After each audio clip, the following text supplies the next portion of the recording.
free throws because they. We're back, baby. It's the Cherry Stripe. Hit your free throws because they free. Nick Kreider here, joined by Josh Fisher, Alex Desopoulos. NBA draft was yesterday, gentlemen.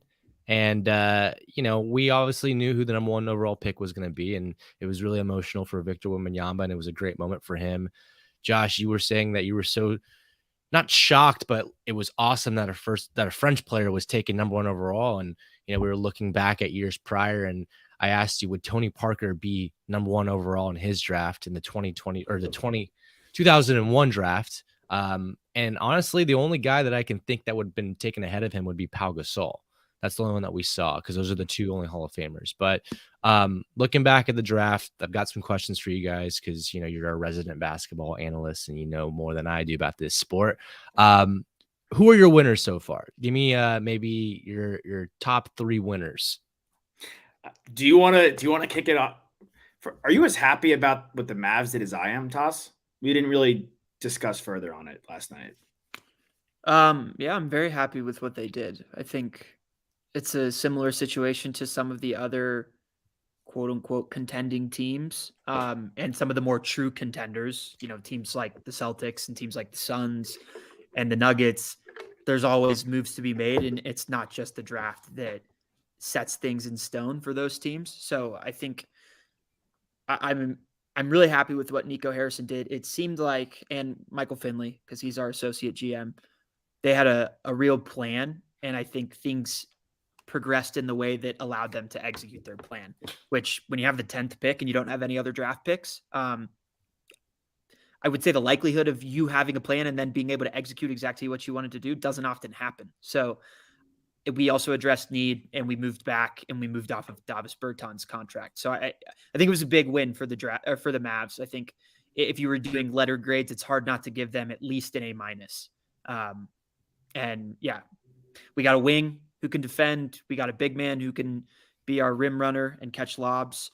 I think the heaviest criticism with him was, he wasn't quite as productive as people would have liked to have seen at Duke. He only averaged 5.5 points and 5.5 rebounds. He only played like 23 minutes a game though. And I think he's an untapped potential type of guy that, the comps were maybe he can become Tyson Chandler if he, fills out and reaches his potential. But no, I'm really happy with the Mavs draft. Again, hard not to be, because we did a lot of the right things. Yeah, I'll kind of piggyback off that. The interesting you bring up Tyson Chandler, because he's also part of that 2001 draft that Nick and I were talking about last night while we were watching the draft together. And while we were watching the draft together, one of the things that paused our conversation for Derek Lively was the announcement that he had set the record, and the reminder that he had set the record in the Duke UNC game with 8 blocks in that game. You and I, Toss, on our Amazon Amp show, had discussed the possibility of the Mavs drafting Derek Lively. And I think it was one of the guys they could have gone out and got. And them moving back, getting out of the Bertans contract, getting that trade exception, turning that into Holmes and Prosper. Look, I'm not saying he's going to be Dorian Finney-Smith, but that's a guy that you guys traded last year for Kyrie. He's going to be better than Dorian Finney-Smith. I'll say it right now. He's great.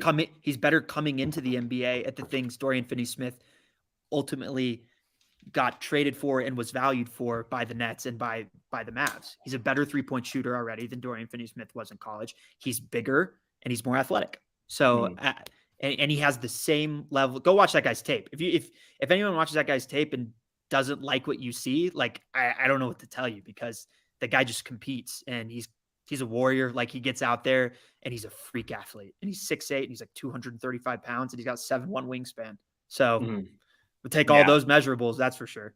And another team I liked, what they did, staying with the defensive side of things. I really love what the Pacers did. I thought taking Walker at 8, and as of right now, like Miles Turner, Buddy Hield have been in trade rumors for, as long as they've been in the NBA. Both those players, no matter where they've been. Buddy Hield has been moved now twice. He's on his 3rd team. For me, though, looking at what the Pacers have, Haliburton, Mathurin, Hield, and Turner, getting Walker to slide in there with Turner, creating a really tenacious defense up front, the tenacious D, as I just called him on a quick TikTok I made for replying to somebody wanted a Mavs draft reaction. I was like, all right, that's easy. I love what the Mavs did. But the Pacers I thought were really nice too. And Ben Shepherd was a guy out of Belmont. Again, not a lot of tape you're going to see during the regular season, but he's a guy that if you watch his tape and you watch his scrimmages leading up to the draft process, unbelievably active, constantly moving on both ends on the floor. And I think is a veteran, quote unquote, veteran college guy that Carlisle can plug in off the bench and he could serve as a serviceable he could start as a serviceable backup to Mathurin, to Halliburton, and a guy that you can really throw at people out of defense to give those other two guys a rest. I really like what they did there in Indiana. So we got Indiana, the Mavs, and do we throw out a third team that's a winner? I had a couple, but if you want to get in there, Alex, and give another team, go for it. I like what the Jazz did. That was my other team. I think a front court now, if he can turn into a starter, Hendricks, the forward out of UCF, if you're pairing him alongside Lauri Markkanen and Walker Kessler, and your 3, 4, and 5 are all 6'9" and taller and all good rim protectors and all versatile switchable defenders, that's a tough draw for any offense in the Western Conference. And then Keontae George, who is the all-time leading scorer at Baylor for a freshman. We were really, really impressed. We got to watch him, of course, in probably more games in the regular season, less so like in draft prep. I was always impressed with him. He's a bucket. I mean, he scores really efficiently. He's a strong kid for how young he is, 6'4", maybe 6'5". But I like that, they could pair him or spell him with Ochai Agbaji, who we also got to watch a lot out of Kansas. They kind of just need a point guard. And then I really like their team for the future. And maybe they go and take a swing at a guy like Fred VanVleet. In my opinion, I don't think they need to rush it, but I really liked what the Jazz did. Worth mentioning, not necessarily like where the team is right now, because I think they have a lot of question marks, but just looking at the draft, through a microscope, the Rockets taking Amen Thompson and then getting Cam Whitmore at 20, who a lot of people thought could have been the 5th overall pick to the Detroit Pistons. My opinion, I wanted Cam Whitmore at 10 for the Mavs as he fell down the board.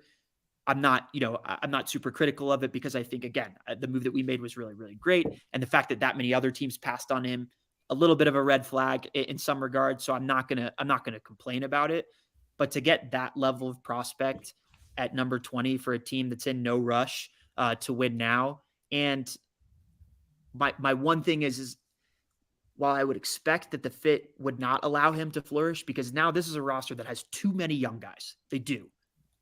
There's too many young guys. I think they have 13 of their roster spots already filled out. They've been rumored before the draft even started that they wanted to go out in free agency and go bring some vets into the locker room. Guess what? You don't have that many spots for vets at this point. You might have to make some trades to free up some roster spots, which I think they should do, because I think ultimately what this team is going to have to do is figure out which guys are their future and which guys do they want to give the keys to. And this might be a hot take out of B, Josh. I'd love to get your opinion on this, but I would maybe consider moving off of KPJ and Jalen Green and have Cam Whitmore and Amen Thompson be your core with Alperen Şengün and Tari Eason and Jabari Smith going forward. Well, yeah. I mean, first of all, I want to at least moving off of KPJ. I want to quickly just touch upon your Jazz point. We saw Keontae George, even when his shots weren't falling against us, he was a guy, if you guys remember, in that when Baylor beat us midseason, like January or so, how many times did that guy get to the line? Constantly attacking the basket, attacking our interior. And we were a good defensive team at Texas. He was really active. And they also brought in Bryce Sensabaugh, a guy toss. I mean, my pseudo Ohio State love, more so in football, I'll admit, than basketball, especially when Ohio State basketball is not good. But he's a guy that I got to watch. And then Toss, he's a guy that you really liked throughout the season. And if he's healthy, which he wasn't for a lot of the season, the reason why he dropped 28, Bryce Sensabaugh is a guy that could sit on the outside and really hit threes if he gets the opportunity to do so. So I thought the Jazz absolutely crushed in the first round. But I can't – we'll start with first of all, I think Şengün, hearing how Paul George on his podcast talked about him, hearing how other vets talk about him, to me, I would almost say that he has the highest upside of anybody on the Rockets roster so far because of his positional value, what we've seen these bigs do. Is he going to be the next Jokic? I don't know. But like his trajectory is like, okay, like he's moving in the direction of one of these bigs that's going to be a premier playmaker, score, is good defensively, can really do it all. So you have him. Tara Easton's a guy that we loved last year. I think he's a set piece at the forward. I don't know if you need to be that drastic and move off Jalen Green. I think you could have Thompson, Green, Smith, Eason, Şengün as your 5 young core. I like that. With Whitmore off the bench. I'm with you, though. Like, look, now you have Christopher, who's valuable. You have Ty Washington, who still has some valuable. You have KPJ. You have Kenyon Martin Jr. You have those 4 guys who kind of are like, you don't need them all. You don't need all those dudes. Like, well, guys can't develop if they don't get an opportunity to play, too. And when you have 11 guys that are that young, someone's got to be on the court. Someone has to be off the court. And you got more. It's going to hinder. It's going to hinder someone's development. Yeah, I love that. I love that tweet that came out of the charity stripe. Got a lot of run, but it did get some decent run last night. I was a little scared as a Mavs fan, as a guy who really doesn't like the Rockets, knowing what kind of guy Ime Udoka is, knowing what being a potential top 7 pick and then falling to 20, what kind of chip that can put on your shoulder. The kind of marriage that I think might happen between Cam Whitmore here and Ime Udoka might be something that's really terrifying for the league. Any big steals in this draft for you guys?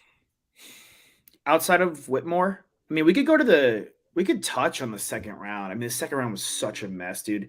Nick, what's your biggest, just to reiterate for the people, what's your biggest criticism of the NBA draft?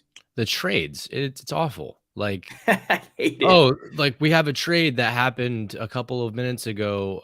So the rights for this guy are going to this team, but this guy's going to be wearing this hat for the rest of the night. And he's going to be doing the interview and making his special moment with the team. He might end up playing for the rest of his career in a different hat. Like, it's so stupid. Just trade the pick to the team. Let the team pick. Like, it's ridiculous.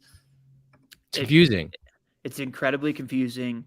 Obviously, for any of us watching the draft, but more importantly, like you said, Nick, to the kids that are getting drafted, Derek Lively doesn't know he's going to the Mavs until 12 minutes after he's already shook Adam Silver's hand. I mean, not like they care, honestly, but like at the end of the day, like, well, some of the guys obviously like the team that they get traded to, but like Cason Wallace, who we technically picked, grew up in Texas and was really excited, like when he first thought he got picked by the Mavericks, because he thought he was going to his quote unquote hometown team. Now, I think he's okay with going to Oklahoma City. They have a great young core. Close enough. These guys only have, These guys only get drafted one time, and it's a shame to see that happening. And if I see Shams tweeting who the pick is before Adam Silver has even announced it, why can't someone be in his ear telling him that Derek Lively is going to the Mavs at 12, not to the Oklahoma City Thunder, or Cason Wallace rather at 10. So then he go get someone, hands him the hat. Look, he doesn't have to do anything except say that this team picked this guy. It's not that difficult, but it really puts a blemish on the whole night. And I agree. And it makes it so that guys like us, we kind of have to wait until the next morning to talk about it. And you can literally go listen to any media personality that talked about the NBA draft last night. If they did an NBA draft recap, they got some pick wrong. They were confused by something, because you can't not be. Just fix it. I really don't understand the meaning of it. Like, why is it a thing? The James Nanji pick is the biggest one to me. Like, he was. Were you pumped were you pumped for a second? Dude, like I had no, I left as a Celtics fan. This morning I'm like, okay, we have Jordan Walsh. Which I was like, okay, that's a good pick in the second round. I'm happy with that. Like, we get a defensive guy back in there I love that pick to replace Marcus Smart. But I like it a lot. He has an identity as a young player. But yes, dude, I'm watching that. It's like this guy to this team, that guy to that team. I mean, I thought, you want to talk steals? I thought the Nuggets, dude, like somehow, some way they ended up with a lot that I liked. But that pick was announced that trade was announced this morning that I got the notification for the Julian Strawther trade. I thought he was in Indiana up until this morning, and I found out this morning that he's in Denver. So the trades are ridiculous. But I mean, if you just back to your original question, Denver and what they did with Strawther, Jalen Pickett, just getting a couple Hunter Tyson from Clemson, getting guys in the building, young dudes that are, that have been in college basketball for a bit, that can shoot, that if they work out great, if they don't, fine, they're not desperate, they just won the title. But we all know what Denver has at its core with Jokic, MPJ, Murray, and Gordon, and it sounds like that core staying intact heading into next year. It's like, all right, if we lose Bruce Brown, like, can Julian Strawther, we have Christian Brown, can Hunter Tyson pop off? Can he be good off the bench? Can Jalen Pickett, who was pretty good at Penn State, be coming off the bench? Like, we have these veteran college guys coming in for Denver. So I thought everything they did was pretty nice. Okay. Love it. Any losers in this draft? People that just completely whiffed on their pick or just made a super surprising move that just didn't make sense? Yes. Who? I thought it was an absolute loser move by the Blazers. To take Scoot? No. To take Not Chris trade Dame. to take Chris Murray one pick ahead of the Kings. That was a loser move. That was a loser move. Because his brother's on the team? Yeah, and then the Kings trade the pick. They would have taken his brother for sure. For sure. They would have taken his brother, and they would have not. I don't know. I think as much as they would have liked to pair the brothers together, I think they would have liked to have moved off of Richaun Holmes's contract like they did. It's true. Paid him $12 million. I like that pick, but I like that pick for the Blazers. I think if you go into the draft and you said, hey, we think that if the Blazers use their pick at 3, that Damian Lillard is gone. And then they end up with Scoot Henderson, who for a lot of people was the number 2 prospect in this draft and in a different tier than Brandon Miller for some people. And then you also say that you got Chris Murray, who's a 3-4 who can shoot and defend. And you look at what his brother did this past year, Keegan, for the Sacramento Kings, and he was crucial in taking that series to 7 against the Golden State Warriors. It's as enticing as you can get it for Dame, in my opinion, for him to stick around. And I know he doesn't want to wait for these guys to develop, but Scoot's ready. He played 2 years in the G League. And Chris Murray, he was an upperclassman coming out of Iowa. So these guys are more ready than some of the other projects, like the team that picked it too, who I think, while I don't dislike many of the players that they drafted, I don't necessarily know if they're the right guys for the Hornets. And the feelings and sentiments I have about the Rockets are even double when I look at the Hornets roster. And I firmly believe that they picked the wrong guy at 2.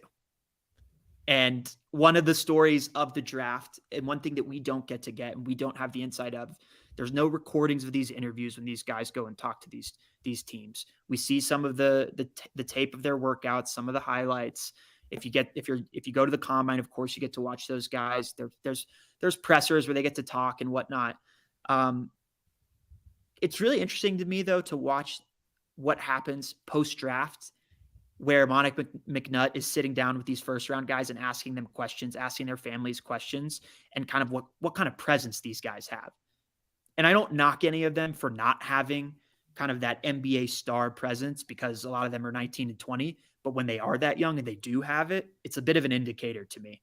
And Scoot Henderson, when he was asked like what Portland can expect, said what any team would want to hear their new star player say, that he's a dog and that he's going to treat the fans of Portland and he's also going to take care of that community. I mean, you can't really ask for a guy to say many things better if he just got drafted. And to be honest, Josh, I don't know what you think, but Brandon Miller is kind of a weird guy, man. I can't get a read on him. I can't get a read on him. Nick thought he was nice. I don't know. I'm kind of seemed like a nice guy. Like soft, you mean? Yeah. He just seemed like a nice guy. I don't know. He seemed nice. He didn't seem like a guy that was like. He didn't seem like a guy who was involved in a murder. I'll tell you that. He did not exactly. He didn't seem like an accessory to murder. That is for sure. I just thought it was weird that the first thing that he said was, "I think I have a lot of friends that are going to be happy for me." Like that was the first thing that he said. I mean, you also have to consider that they're 19 years old, dude. Like they're not 28, 29-year-olds. They're not like vets in the league. Like, yes, they've been put on a pedestal, and yes, but like he's been the man his whole life, and like he's 19. Like he was in high school 2 years ago. Yeah, I just thought it was a weird thing to say. No, I said that. I said I get that they're 19. I'm more impressed by the guys that show the mature. I mean, like we talked about Victor Wembanyama and what kind of maturity that guy has. it's at another level. Another Yeah. level, I will say that. Losers, though, I think people are pegging the Magic as a loser, and I'll push back on that because I like Jet Howard, and I think he could score the rock, and I think he's a good shooter, and I think Anthony Black, who Toss was higher on than I was, is another good. It's a good shot. Like, it's a really good shot at a player who can be a really good facilitator for Banchero, for Wagner, for a guy like Jet Howard, who really just has to sit there and score the basketball, and he's a really good defender. Like, the Magic are still a really strong defensive team. And yeah, I mean, they could have taken Lively. They could have taken Lively as well at 11 and sat him behind Wendell Carter. But I'm happy with what the Magic did, and I think they were pegged as a loser. I don't think the Hornets went wrong though. Like, look, dude, they suck. Like, taking Nick Smith at 27, a guy that was in the lottery for half the year, like, that's like a good shot. Like, that's a good shot at a player who could be really good. Brandon Miller could be excellent, dude. He's the SEC player of the year, one of the best players in college basketball. He's phenomenal. Oh, I think he will be a good player. I believe that Scoot Henderson will have a better career than Brandon Miller. I don't disagree. Like, I think I like what the Warriors did. I do too. Podziemski, that was nice. Like, I love what the Nets did with Noah Clowney. Him and Claxton together is really fun. Maybe the Whitehead pick was a bit of like a shot in the dark. I'm not obsessed with the Jaime. Also a guy that was preseason projected lottery pick. Number 2 Whitehead. recruit. Yeah. I mean, it's a good shot in the dark, actually, now that we talk it out loud. Maybe the Heat, Nick. Yeah. Jaime Jaquez, like, I get what they do there. I mean, I think honestly, anyone that they pick is probably going to end up working out for them. I know. Did you like Kobe Buffkin? Toss quickly. No, that was going to be like if there was a team that I kind of laid into, and this is also like, look, I want all these guys to be good, and I want them to work out, but I'm not like Lundy was fine at Penn State, who they picked in the second round. Okay, it's a second round pick, whatever. Buffkin, I don't know, man. Another guard for them. They have Bogdanovich, they have Murray, they have Trae Young. Is this guy going to play? Like, how are they going to get he can defend, which is the good thing, right? Because if you're holding on to Trae, and hey, I know you traded for DeJounte Murray, but it doesn't mean you can't trade for him again or trade him away again. Honestly, it's true. It's a viable option always. He's a very tradable player. So maybe there's a future there for Buffkin, but I just felt like we don't know with DeAndre Hunter yet. And Dick was on the table. Dick was laid on the table, man. And Dick on the table. No, he wasn't. He was gone. He went to the Raptors at 13? 13, yeah, he was gone. Oh, yeah. You're right. So he's gone. You're I mean, right. But Whitmore was there. Like, Whitmore was there. Yeah. What teams do you think will find themselves in the top 5 next year? Good question.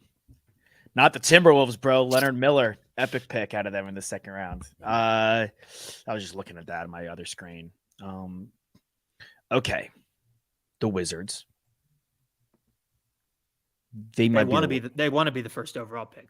That's for sure. They're gonna be terrible. Is there a consensus on who number 1 is supposed to be next year? Not team, player. Like, is there a Victor Wembanyama in this next draft? No. Boozleys, maybe? Yeah, it's Matas Buzelis, which he's Zealous. like a 6'10", kind Is of he like Serbian? No, he's from Chicago. I think he grew up in the States. Yeah. Lithuanian, Chicago. Is he playing in the G League, Josh? He's going to the G League, yeah. Yeah. He's like 6'10", Nick. He can do a little bit of everything: shoot, handle, pass. You know, everybody wants the next Luka. Everybody wants the next Giannis. Everybody wants the combination of the two of them. They want Jokic. They want a guy that can do everything and also bring the ball up, which he can do. But I got to see more from him. I got to see more from him. It's a good question because I got to see more from all these guys coming in. There's 2 guys going to Kentucky. Nick, Aaron Bradshaw, the big man. He's 7 foot. So we'll see what kind of damage he can do. Justin Edwards, the forward. I'm gonna, be looking out for him as well. I mean, unfortunately, the guy that was supposed to go to our school, Ron Holland, is now going to be in the G League. But he's gonna have a good shot to go first. The way that I feel about it right now, if I threw Ron Holland into this draft, he's like he's like 10 to 13, maybe. Yeah, this upcoming draft is not. I'm telling you, I think a lot of people were like, I think people gave this draft, for lack of a better word, gave this draft shit because they didn't know. Look at the first round. Like Nick turned to me and like he was like, "When was the last time we didn't see a guy from Kentucky, Kansas, Duke, or UNC go in the top 10?" And we went through all. That's what got us going through all these drafts. To And there's like, 2001. no. But there's like 3 or 4 times where you didn't see that, and then maybe like, but if you did, there was a UCLA in there. You know what I'm saying? Like there was like all these big schools like France, Bama, G League, overtime, Arkansas, France, Houston, UCF. Like these aren't like people don't. I think people were scared because they didn't know it. I'm telling you, like you could go down the line. Like we're having a tough time. Nick's like, who's your loser? I'm having a real tough time finding a loser because I really like what everyone did. You know what I'm saying? I really am like, all right, everyone kind of came, every franchise came in there and did their job. Who's going to suck next year? Like the Wizards are going to stink. I think I got to see what the Raptors do if they trade Siakam and OG, which they probably should. And they probably should jump back into that top 5. Well, the Hornets. The Wizards, the Rockets and the Pistons and the Rockets may still be a little too young. And it's not that they're that terrible. It's just these other teams are that good. Like I still don't think the Rockets or the Pistons are better than the Jazz. Like the Jazz had Markkanen, who was an all-star. They have Walker Kessler, who could easily develop into a top 5 defensive center. I think for me on the Pistons, it depends on Cade Cunningham's health going into the season. I think in the same way that I don't want to label the Spurs as a bottom 5 team, Victor Wembanyama is a massive floor raiser. I think Cade Cunningham is going into year 3 is a big floor raiser. So that's why I look at a team like the Rockets, and I personally don't believe anyone on that team is as talented as Cade Cunningham. And so and from a winning perspective, like Jalen Green is awesome. That guy might score 50 points 2 times next year, but in how it translates to winning, I just don't know. So I would probably have the Rockets as like the 5th team. Okay. What about I liked your Raptors pick though. I think that's a really good pick. Here's a scorcher, Bulls. Because I think the Bulls, they're still looking to blow it up, right? They should blow it up. I know I am the Sonny of the group, very trigger happy, and that's a Godfather reference, like ready to fight, blow it up, get it done at a moment's notice. But I'm telling you, bro, we know it, dude. Lonzo's not playing next year. So sad. Super sad. Yeah. You have Patrick Williams, actually, is a guy we all like. But DeRozan, it's time for DeRozan to get out of there. Don't re-sign Vooch. Move off of DeRozan. Move off of Levine and reset. They're not a play-in team, honestly. Like No. the Magic and the Pacers, as everything stands right now, could jump them. Could. Yeah. I think the Magic will. Pacers, I think, are a little bit further behind the Magic, even though they do have Halliburton. It is wild, though, that the Bulls almost made the Eastern Conference playoffs, and we're winning a game in the play-in by 10 points against the Miami Heat, who ended up in the NBA Finals in the 4th quarter. Yeah, and then they blew that lead with like 7 minutes left. I love DeRozan and I love crazy. Levine. I love those guys, but like, would you like Siakam? Like, if I'm looking at the Raptors in comparison, we just operate as the Raptors blowing it up. But if the Raptors don't blow it up, yeah, they don't re-sign Van Vliet. Maybe like that's another pick. Like, I really like Grady Dick, and I think he's going to be a lot more than people just think as like, okay, he's sitting outside from behind the arc and ripping threes. They could have taken Jalen Hood-Schifino, who was still on the table. And you know, it was a guy I thought they could plug him back in to replace Van Vliet, but still, you have Barnes, you have Siakam, you have OG. If you have Jakob Poeltl, who's developing late in his game, I think, right? Yeah. He's still under contract. So no, he's an unrestricted free agent. He's unrestricted. So it's okay. Maybe you bring him back or you don't, depending on where your franchise is. But Siakam and OG and Grady Dick and Barnes, I like that more than what the Bulls have. Yeah, I agree. I just, last thing I'll say, you mentioned Hood-Schifino. He ends up going to the Lakers. He played guard at Indiana. I think that Rob Pelinka right now is like he's played 10 hands of blackjack and he's not had less than 18 on any hand. He's just like kind of on fire right now. I honestly like the Lakers and the Clippers. I think both had good drafts. They really did. And the Clippers, they didn't pick until late in the first round. But what they do when they get the opportunity, and some of it's just like trust, right? Like they just make it work with these guys. Like Kobe Brown played 4 years at Mizzou. I think he's going to come in and be a contributor. And same thing with Jordan Miller, like you mentioned. Like, I think Oh that was- my that God. was a steal. That's why I just slapped I didn't mention Jordan Miller. I mentioned Leonard Miller. Oh yeah, from they got the Jordan Miller Timberwolves. though out of Miami, who was awesome in the I tournament. He was totally awesome. missed. I'll admit, like, and I have no shame in saying this, I absolutely did not see that again with the craziness of the second round. He crushed us. He was great. Yeah, He was how many? You want to talk about getting to the line? How many? I'm sorry, I know we don't curse a lot on our show anymore, but how many fucking times did Jordan Miller get to the line against Miami? No, seriously, dude. When we were sitting there at Thunderbirds in Culver City, wherever the hell it was, how many times did Jordan Miller get to the damn line? Yeah, a lot. A lot, dude. I mean, I'm that, looking at his ESPN draft analyst right here, and like the leading paragraph is just talking about his game against Texas. 13 for 13 at the line, 7 for 7 shooting in the Final Four. yeah. I mean, the guy Or was to go to the Final Four. the guy was in the biggest moment. The guy was lights out. That's a really good pick that's a good pick. And you know what? Another guy look throughout the season, guys float in and out of the lottery, but Max Lewis had a Pepperdine, which if anyone's listening, watching, if you've never seen Pepperdine University, not even on Zoe 101, gotta be one of the most beautiful universities I've ever seen in my life. He was a guy that was at the lottery at a point throughout the season. So it's a really nice pick by the Lakers. I mean, you're right by Rob Pelinka. He's at the blackjack table and he's an absolute fire. Any closing statements on this draft before we head on to our immaculate grid game? I I'm think that it's important to watch what a lot of these teams do with their undrafted free agents and who they bring in for their summer league teams, because this was a very deep draft, as we said. It's also a deep undrafted free agency class as well. The Mavs signed Miles McBride to a 2-way contract. I know you guys both know who that is, the guard from TCU who had some incredible performances in Big 12 play. So teams can find guys. They can really, really find guys. Oh, Serge-Ibaka Rice. Yep. He's 2-way for the Spurs. Marcus Carr, 2-way for the Suns. So Dude. those guys, rooting for those guys. I Anything hope it from works Timmy out Allen for or them. no? I didn't I see didn't Timmy s- Allen. I didn't see anything. Is Drew Timmy Bucks or Grizzlies? Like, Bucks. Bucks. He didn't get drafted, Drew Timmy? No. Did Edie get drafted? No. Crazy. Yeah, it's just like, dude, like he can't do a lot. Like it's just not valuable.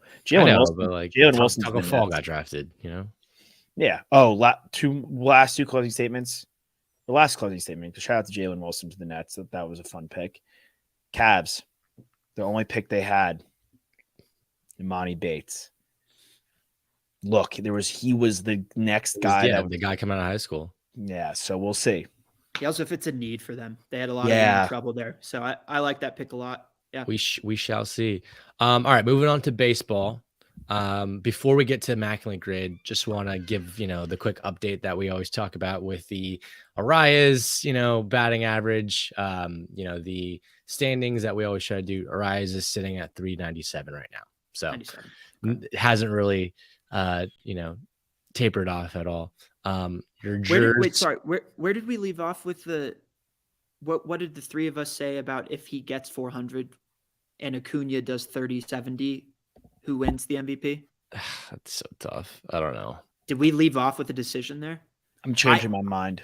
You think it should be him if he hits It 400? should be Acuna, right? 30-70. I don't know. It's hard to say. Let's just see how it plays out. Yeah, we've seen 30-50. Here's I'm down my to play the thing. hypothetical. As impressive. Okay, historical records are awesome. Okay, And we also got to consider WAR though too. Like who's gonna have the higher WAR, and it's gonna be Acuna. And like that's what they care about the most these days. right. That's what I think. Which one results in more winning baseball? And I would say Acuna's Acuna. 30-70. Yeah. Yeah, I mean, right now, You don't get it. Acuna- You don't get a run for hitting a single. You get a run. You get one run when you hit a home Yeah, run, and sometimes more. There's a guy on base. Acuna is sitting at a 3.7 WAR, and Arraez is sitting at a 3.1 WAR. So they're not that far off, but the OPS is, I mean, Arraez OPS plus is 157, and Acuna's is 151. So right now, I mean, like in the advanced analytics, Arraez is better stats. I don't know. We'll have to just see. He's still got a second half to play. Can I say one thing that's veering away from analytics on it? Sure. This is a game that we talk about all the time as being one of the most, if not the most mental game in sports. It is such a mental match. It is such a grueling season. It's long. For a guy to stay that laser focused, that in it mentally, to be able to hit 400 in today's game, when look, dude, like Tony Gwynn did it in the 90s, and there was got like the Pedro Clemens, Randy, you guys electric stuff. But by and large, through and through today, guys are like Jordan Hicks and the Cardinals, like backup closer going into the year is touching 104. Like these guys, and that's like, and he's not even like an elite pitcher. The stuff that you're seeing on a day-to-day basis from these pitchers is kind of crazy. Arraez won the batting title last year, but if he stays in that mental fortitude that locked in throughout the entire season, and he finishes at 400, throw the analytics out the window for me. That is an unbelievable feat mentally to be able to hang in there under that kind of pressure. Because look, dude, you know it's happening. Like look, we saw with Judge last year when he got closer to 62. Like all of a sudden he's boom, boom, boom. He got to 61, and you're like, could he get to 70? And like he kind of well, I mean, everyone's different. I mean, you could also choke in that situation and go completely dry. So you're just gonna have to see down the stretch. I mean, if he's gonna be able to focus in. I mean, we've got a whole second half here, but if you're talking about analytics and throwing them out the window, I don't think you have to, because he's leading Acuna right now in the analytics. I mean, your OPS is your slug plus on base percentages out the roof. He's not slugging a ton, but like his on base percentage is crazy. 447 right now. I mean, he could, I mean, not 500, but like that's as close to 500 as you can really get right now. Mm-hmm. So it's pretty wild. But going back to the standings really quickly, the Reds are red hot, 11 straight wins. Pretty crazy, with a negative run differential too, leading the top of their division there, trying to create a little gap there. The Giants finally suffer a loss. They had a 10-game win streak. Padres hand them an L. But the NL just seems just to go back and forth. You know, it's not like the AL right now where you have clear-cut leaders in each division. Mm-hmm. Yeah, I need to see what happens at the trade deadline. Like, do the Cardinals blow it up? Like, how hungry they should? But if you're they really should. Like, if you're the Giants, if you're the Dodgers, do you blow it all up to go and get one of the guys from the Cardinals? Do they even sell in the NL? Do they have to go to the AL? Like our whole picture of what was going to happen in the trade deadline with Ohtani and Trout being available has unfortunately for the franchise and for the sake of baseball, gone out the window. Are the Guardians going to make things? I don't know. Like the AL Central, we were talking about the Tigers, the White Sox, like everyone's still kind of in it there because it sucks. So it's going to be very interesting to see how teams kind of make their moves in the second half. Yep. I feel you. All right. Immaculate Grid. Let's do it. Yeah. Got you. You got it pulled up? I got it pulled up, boys. All right. For those who don't remember in previous days, or if you haven't seen what we've been doing, Immaculate Grid, it's a great website that allows you to pick players that played for each of these teams, grid style. And in terms of like the 300 average season and the 20+ win season, that player has to have done it with the team that is in the same column or the same row. You can't just be had a 300 or had a 20 win season, had a 300+ season. So I think this one should be pretty easy, right? Yeah. I mean, there's some difficulties. I think we should just, how should we divvy this up? I'll go first, then Toss, then you, Nick, and then you could swing back around. Okay. We've got a glaringly easy one here. I'm going to go with this over here, if that's cool with you guys. Okay. Wow, I was surprised who you were going to pick for that one, actually. Really? Who are you thinking? Who else could you have really picked? No, I don't know of anybody. Yeah, well, that was Well, it says 12%. You know, there's 12% other answer out there, right? True. It's gotta be someone. Can I get Waino for 20-win season in St. Louis, please? Yes, got you. Good pick. I think the easiest thing here, besides Babe Ruth, is Pujols for Cardinals and Angels. All right, course. Nikolai. All right. Let's see here. 300 average season for the Tampa Bay Rays. Evan Longoria. Do you think he ever hit it? I don't know. Yeah, it's tough. I think I that's think tough. I feel like he maxed it like a 287. That's think what that's- like my guess would be like Really? his career highest. I have a good one for that. I have a good I one. don't know though. I think Nick could be right there. Do you have another one that you're sure of, Nick? Because I have one that I'm sure of over there. I mean, Carl I Crawford. also Yeah, I think Yeah, Crawford. yeah. I know. Yeah. All I right. think Well, let's just stat check the Evan Longoria. But yeah, go ahead. He- Put Carl Crawford. he hit 294 one season, Nick. And that was So he his never highest. he never hit 300. He never did. No. Oh wow. I think 294, 289, That would've screwed 281. us. I think Crawford or Zobrist maybe would have been another one. Okay. Okay. Okay, Toss, you want to get one in there? Yeah, I will do any preferences for your boy? We'll take if you have something, go for it. Well, I've got a couple. Okay, shoot. I'll do Detroit 20-win season. Okay, Give me Jay Verls, good one. which has never Verlander. been his nickname before. Yeah. Deferrals. I'll throw Detroit and Rays out there. David Price. Excellent pick. Nice, Nick. I'll play it safe with the Angels and hitting 300. I'll go Mike Trout. That was my other one that I felt like was a bit of a layup. Is This it you again? I'm not good. Yeah, I'll go Upton here. J up, right? Yeah. Wow. So this is me? This is tough. Whoever wants dude. it. It's a Whoever good thing wa- it's a good thing I was just looking at this guy's baseball reference page yesterday because I would not have known this. Hold on. Let's all throw one in there. Okay. Since this is the last one. I'm certain that my guy is, but I also Okay. looked at his reference page yesterday or 2 days ago, so I'm aware of that. Got it. All right. Let's think on this really quickly. I'm just trying to think of like big Cardinals players, big Rays players. That did a stint on the other team. Yeah.